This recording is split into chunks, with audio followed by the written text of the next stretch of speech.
네, 안녕하세요. 김덕수입니다. 저희가 이번에 배워볼 내용은 프로세스 사이의 통신, Inter-Process Communication, 약자로는 IPC입니다.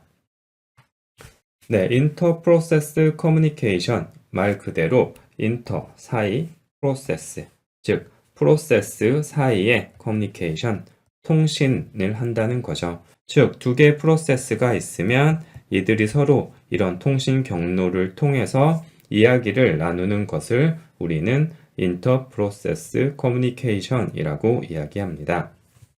자, 인터프로세스 커뮤니케이션이 필요한 이유는 한 가지 문제, 어떤 하나의 문제를 해결할 때 우리가 하나의 프로세스가 해결할 수 있는 경우도 있지만 여러 개의 프로세스가 동시에 그 작업에 뛰어들어야 되는 경우도 있겠죠.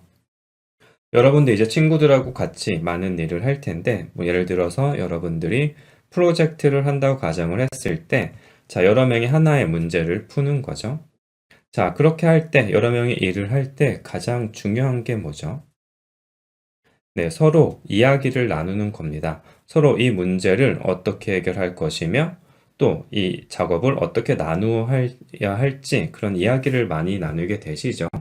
예, 그것처럼 한 가지 문제를 여러 개의 프로세스가 해결을 하는 경우에도 이러한 프로세스 사이의 통신, 즉 이야기를 나누기 위한 수단들이 필요합니다. 네, IPC를 사용하는 방법, 프로세스들 사이에 통신을 하기 위한 방법들은 다양한 것들이 있는데요. 사실 저희가 앞선 강의들에서 몇 가지는 이미 배워보았습니다. 그 중에 첫 번째는 저희 메모리 맵드 파일을 통해서 어떤 파일에 써놓음으로써 그것을 다른 프로세스들이 동시에 읽음으로써 서로 대화를 나눌 수 있다는 이야기를 했었고요. 두 번째 방법은 저희가 파이프라는 걸 사용하는 법도 배워봤습니다. 자, 어떤 스트림, 이야기들이 흘러가는 파이프라는 공간을 만들어 놓고 그 파이프 양 끝에서 프로세스들이 서로 이야기를 주고받을 수 있는 이런 수단도 이야기를 했었죠.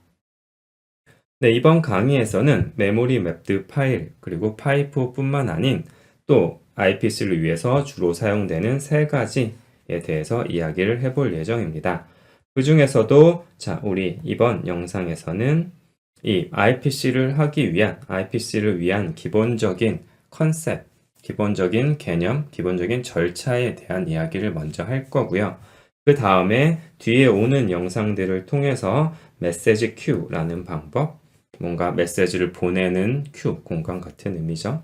그리고 쉐어드 메모리라는 방법, 뭔가 메모리인데 쉐어한다. 당연히 프로세스들이 쉐어한다는 의미겠죠. 즉, 공유 메모리라는 개념도 배워볼 거고, 그리고 그 다음에는 세마포어, 아마 운영체제라는 과목을 들으신 분들은 익숙하실 텐데, 이런 프로세스들이 서로 싱크로나이제이션, 즉 동기화하기 위한 방법으로 세마포라는 걸 쓰는데 그 세마포를 쓰는 것에 대한 것도 다루어 볼 예정입니다. 자, 그러면은 말씀드렸던 것처럼 이번 영상에서 주로 다루게 될 내용은 이 IPC, Interprocessed Communication을 위한 일반적인 절차, 기본적인 개념을 먼저 살펴보도록 하죠. 네, IPC를 위한 일반적인 스텝은 총 4가지 단계로 구성이 됩니다. 네, 그 중에 첫 번째는 IPC를 위한 키를 생성하는 거예요. 자, 우리가 서로 이야기를 하려면 어떤 통로를 통해서 이야기를 해야 되는지, 어디다 이야기를 해야 되는지를 알아야겠죠. 자, 그런 통로를 찾아가기 위한 어떤 지침이 있어야겠죠. 그게 바로 이 키라는 걸로 생각을 하시면 될 것 같습니다. 즉, 키라는 것은 통신을 위해서 미리 약속된 이름 같은 겁니다. 자, 우리 어디다가 어떤 우체통에다가 얘를 써놓자. 이런 이름이 있어야겠죠. 이런 이름, 통신을 위한 서로 약속된 이름을 우리는 키라고 부릅니다. 자, 키를 가장 먼저 생성을 해야 되고요. 자, 키가 생성된 다음에 두 번째로 할 일은 이 아이덴티파이어를 이용해서 IPC 객체라는 것을 생성하는 겁니다. 자, 우선 아이덴티파이어, 우리말로 하면 인식자 같은 게 되죠. 여러분의 아이덴티파이어는 주민등록번호가 되거나 학번이 되거나, 즉 어떤 것을 구분하기 위한 거를 우리는 아이덴티파이어라고 합니다. 약자로 보통 ID라고 쓰죠. 즉 그러니까 우리가 어떤 IPC 객체를 통해서 이야기를 할지 그 객체를 구분하기 위한 게 아이덴티파이어라고 생각하면 되고요. 이 아이덴티파이어라는 거는 이 앞서 만들었던 첫 번째 단계에서 만들었던 이 키를 통해서 생성된 통로를 구분하기 위해서 붙여준 번호 같은 거라고 생각하시면 됩니다. 자, 그래서 이 아이덴티파이어를 만들어서 이것을 통해서 IPC 객체라는 걸 생성합니다. 즉, 실제로 우리가 IPC를 하기 위한 통로를 생성을 한다고 생각을 하시면 됩니다. 자, 이 IPC 객체는 우리가 앞서 살펴보았던 IPC 방법에 있던 메시지 큐라던가 쉐어드 메모리라던가 세마포 같은 거 각각의 기능을 수행하기 위한 객체를 만들게 되는데 이 각각의 기능을 이런 메소드를 사용하기 위한 통로를 직접 만든 것을 우리는 IPC 객체라고 부른다라고 이해를 하시면 됩니다. 자, 그러면 실제로 우리가 키를 통해서 어떤 통로를 만들었다면 다음으로 할 일은 무엇일까요? 네, 바로 이 통로를 이용을 하는 거겠죠. 이 통로를 이제 사용을 하면 될 겁니다. 그게 바로 세 번째 단계, 생성된 IPC 객체를 이용한 통신 단계가 되겠죠. 그래서 이 통신 방법은 이 IPC 기법들에 따라서 조금씩 달라지게 될 거예요. 그래서 우리가 뒤에서 배울 내용들에서는 그 IPC 객체를 사용하는 방법을 배우게 되겠죠. 자, 그래서 각 IPC 방법별로 말했던 메시지 큐나 우리 쉐어드 메모리 또는 세마포 같은 그 기법마다 주어진 방법이 있겠죠. 그 방법별로 주어진 당연히 우리 시스템이 제공하니까 시스템 콜을 통해서 사용을 하게 될 거예요. 이게 바로 세 번째 단계가 되고, 자, 이렇게 통로를 열심히 써서 프로세스들이 통신을 했을 겁니다. 그리고 통신이 다 마치고 나면 이제 통로가 이제 필요 없어지는 순간이 있겠죠. 예를 들어 여러분들이 어떤 메신저를 통해서 프로젝트를 위한 대화들을 열심히 나누고 그 프로젝트가 성공적으로 종료가 된다면 그 다음에 어떻게 하죠? 네, 더 이상 그 메신저 어떤 우리 채팅방이 필요가 없게 되면 그 채팅방을 삭제하게 되겠죠. 자, 그래서 마찬가지로 IPC가 종료된 후에는 이 IPC 객체, 우리가 통신을 위해서 사용했던 IPC 객체를 삭제하는 작업이 필요하고 그것이 우리 IPC를 위한 일반적인 스텝 중에 마지막 스텝이 됩니다. 즉 정리하면 IPC, 인터프로세스 커뮤니케이션을 위한 제너럴 스텝들은 총 4단계로 이루어져 있고요. 그 중에 첫 번째는 IPC를 위한 어떤 특별한 구분을 하기 위한 이름, 즉 키를 생성을 하게 되는 거고요. 그 다음에는 이 키를 통해 생성된 식별자를 의미하는 아이덴티파이어를 이용하여 IPC 객체를 생성합니다. 그리고 세 번째로는 이제 실제로 생성된 객체를 통해서 통신을 하면 될 거고요. 그 통신은 이제 IPC 기법마다 좀 방법이 달라지게 되고 거기 기법별로 주어진 시스템 콜을 사용해서 통신을 하게 된다라고 이해를 하시면 됩니다.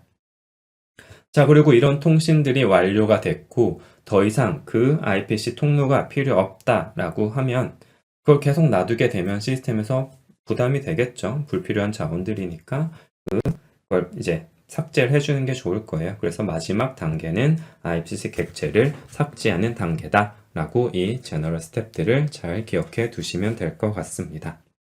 네, 그러면 저희가 IPC를 위해서 가장 먼저 해야 되는 키를 만드는 게 가장 먼저 해야 되는 거였죠.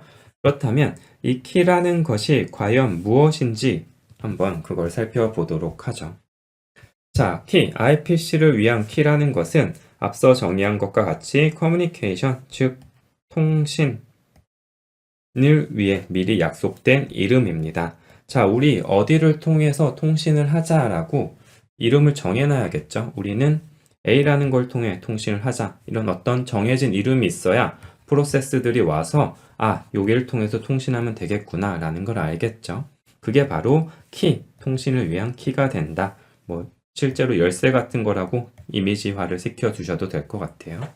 자, 이게 키가 된다라는 거고요. 실제로 IPC를 위한 키는 32비트 인티저, 즉 정수죠. 4바이트 정수형이고 이 데이터형은 키 언더바 t가 됩니다. 자, 그렇다면 이 32비트가 어떻게 구성이 되어 있는지 살펴보도록 하죠.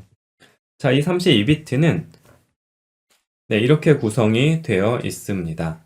자, 총 12비트, 12비트, 8비트로 나누어져 있어요.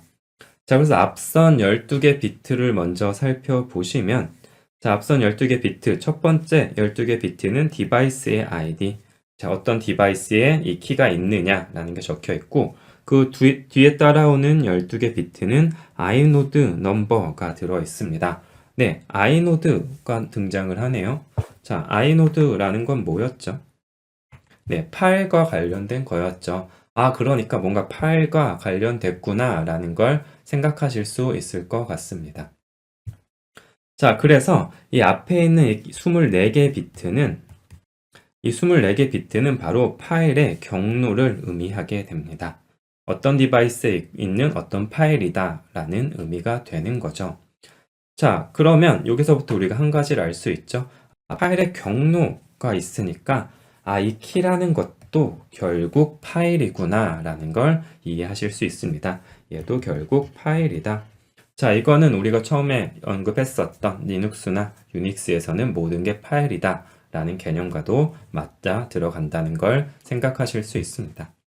자, 이렇게 파일을 통해서 통신을 하는데, 자, 그 마지막 8비트는 무엇이냐 하면, 여기다는 실제로 이제 유저가 어떤 걸 적어 놓을 수 있어야겠죠. 파일도 있지만, 유저가, 이게 어떤 걸 위한 IPC, 어떤 IPC를 위한 키구나라는 걸 뭔가 적어놔야, 표시를 남겨놔야 될 거잖아요. 마지막에 이 있는 8비트에다가 우리가 그런 나만의 표시를 남겨둔다 라고 생각을 하시면 돼요. 즉, 마지막 8비트는 user defined id가 됩니다. 정리하면 이 키라는 것은 32비트 인티저인데 앞에 24개 비트는 파일, 패스를 나타내게 되고요. 그리고 뒤에 8비트를 통해 사용자가 특별한 번호를 부여할 수 있다라고 이해를 해주시면 됩니다. 자, 그러면 이 키는 어떻게 만드느냐?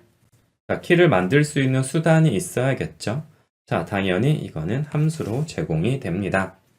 자, 키를 만드는 함수 f2k입니다. 자, 이 f는 당연히 파일을 의미할 거고요. 이 k는 당연히 키를 의미를 하겠죠. 즉, 파일을 키로 만들겠다 입니다. 자, 그래서 file2key라는 이 함수를 통해서 우리가 키를 만들 수 있어요. 그래서 인자를 보면 결국 이 키라는 것도 파일을 통해 만든다고 했으니까 어떤 파일을 통해 만들지 파일에 패스가 들어가야겠죠. 여기는 파일에 패스가 들어가고 뒤에 8비트는 저희가 앞서 말한 것처럼 user defined id가 들어간다고 했죠. 거기 넣어줄 게 여기가 user defined id가 두 번째 인자로 들어가게 되고요. 자, 이 키라는 것의 데이터 타입은 key underbar t라고 했으니까 반환형은 key underbar t가 됩니다. 그래서 생성된 키 정보가 반환이 되겠죠. 자, 이렇게 키의 정의를 알아보았고 이 키를 만들기 위한 f2k, file2key라는 함수를 살펴보았습니다. 자, 키에 대해서는 여기까지 알아봤고요. 저희가 키를 만든 다음에 뭘 한다 그랬죠? 네, 아이덴티파이어를 이용해서 IPC 객체라는 걸 만든다고 했습니다. 자, IPC 객체라는 건 저희 IPC 기법마다 다르다고 했어요. 이게 메시지 큐냐, 쉐어드 메모리냐, 저희 세마포냐에 따라서 그 형태가 조금씩 달라지고 있는데 그 녀석들이 공통으로 가지고 있는 정보도 있어야겠죠. 자, 그래서 그 공통된 구조체가 바로 IPC 언더바 PERM입니다. 자, 그래서 이 IPC 언더바 PERM이라는 구조체는 어떤 정보를 가지고 있는지 보면 다음과 같아요. 당연히 키를 통해 만들었으니까 키가 들어가 있고요. 그 다음에 뒤에 따라오는 4개를 보시면 여러분들 좀 익숙한 이름들이 보이죠? Effective User ID, 그리고 Effective Group ID, Effective User ID. 이거는 근데 생성자 거, 여기는 소유자 거. 이렇게 나눠져 있는 걸 볼 수 있습니다. 자, 그래서 이 id에 대한 거는 iPixel의 이 객체를 생성한 프로세스, 우리가 이걸 생성한 프로세스가 있겠죠. 그 프로세스의 UID와 그룹 ID로 설정이 된다라고 기억을 해주시면 돼요. 즉, IPC의 이제 공통적인 객체 IPC_PRM 구조체에는 키가 들어있고, 키 정보가 들어있고, 그 다음에 이 IPC를 사용하기 위한 권한 정보가 들어있구나 라는 걸 생각하시면 됩니다. 자, 그리고 세 번째로 들어있는 건 실제로 이 녀석을 접근하기 위한, 이건 결국 파일이라 그랬으니까 퍼미션 정보도 있어야겠죠. 그래서 퍼미션 정보가 들어있고, 마지막으로 시퀀스 넘버라는 것도 들어있는데, 자, 이 녀석은 여러분들이 맨 페이지를 통해 한번 확인해 보시면 될 것 같아요. 그래서 이 세 가지를 우선 기억해 두시면 될 것 같습니다. 키 정보가 있고, 그리고 이 파일의 이 IPC 객체에 대한 이제 유저 아이디와 그룹 아이디가 있고, 이걸 사용하기 위한 퍼미션을 저장하고 있는 모드라는 정보가 있다라는 걸 기억하시면 됩니다. 자, 그리고 이 IPC 객체를 사용하기 위한 권한을 정리해 보면, 당연히 이 IPC를 사용할 수 있는 녀석이 쓰게 해야 될 거잖아요. 그래서 누가 쓸 수 있냐 보면, 이 프로세스의 EUID나 GUID가 IPC의 UID나 GUID와 같은 경우겠죠. 자, 당연히 권한이 같아야 쓸 수 있다, 허용이 돼야 쓸 수 있다 라고 생각하시면 되고, 또는 이 IPC 객체에 대해서 모든 접근 권한을 이걸 만든 녀석이 열어 놓았을 수도 있죠. 아무나 와서 이야기해 라고 만들어 놓은 경우도 있을 텐데, 그럴 땐 아무나 쓸 수 있다 라는 것. 중요한 건 이 IPC를 사용하기 위한 것도 권한에 대한 관리가 필요하다 라는 걸 기억하시면 될 것 같습니다. 네, 다음으로는 우리 IPC를 사용하기 위한 쉘 커맨드들을 몇 개 알아보도록 하겠습니다. 자, IPC를 이제 우리가 IPC를 통해서 하기 위해서는 IPC 객체라는 걸 만들어야 된다고 했죠. 자, 그렇다면 그 객체에 대한 정보를 볼 수 있어야 될 거예요. 그래서 그 객체, IPC 객체에 대한 정보를 검색할 수 있는 쉘 커맨드가 바로 IPCS입니다. IPCS 하면 IPC 객체에 대한 정보를 보실 수 있어요.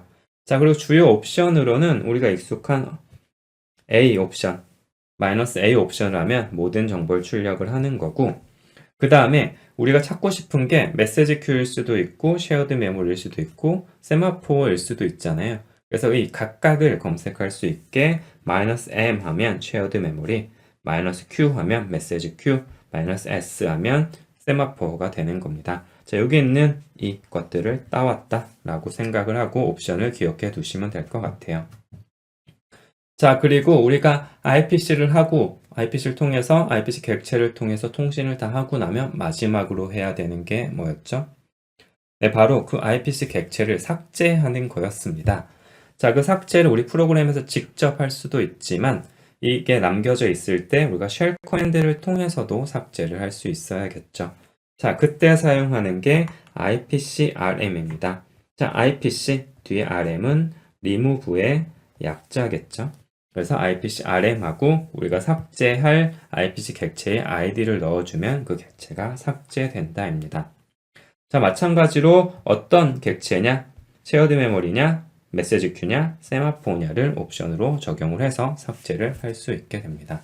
자, 이건 실제 저희가 IPC 객체가 있는 상태에서 테스트를 좀 해봐야 되기 때문에 현재는 이제 바로 실습은 해보진 않을 거고, 뒤에서 저희가 메시지 큐에 대한 이야기를 하면서 그 상태에서 이 실제 쉘 커맨드도 한번 실습을 해보도록 하죠. 네, 여기까지 저희가 인터프로세스 커뮤니케이션의 기본적인 개념, 그리고 그 기본적인 절차들에 대해서 이야기를 했었고, 자, IPC를 하기 위한 첫 번째 절차, 키를 만드는 절차 이야기했었는데, 그렇다면 과연 IPC 키가 무엇인가를 살펴봤었고, 그에 대한 기본적인 데이터 스트럭처, IPC 객체라는 게 어떤 형태고 공통으로 가지고 있는 정보가 무엇인지 알아보았고, 플러스 IPC와 관련된 쉘 커맨드를 한번 같이 살펴봤습니다. IPC 정보를 검색하기 위한 IPCS, IPC 객체를 삭제하기 위한 IPC_RM까지 한번 살펴보았습니다. 네, 이번 강의는 여기까지고요. 저희 다음 이제 강의에서 실제로 IPC를 하기 위한 메시지 큐를 한번 직접 사용을 해보면 여러분들이 이 IPC에 대한 이해를 더 잘 하실 수 있을 것 같습니다. 네, 이번 강의는 여기까지고요. 다들 강의 듣느라 고생하셨고 저는 또 다음 강의에서 뵙도록 하겠습니다.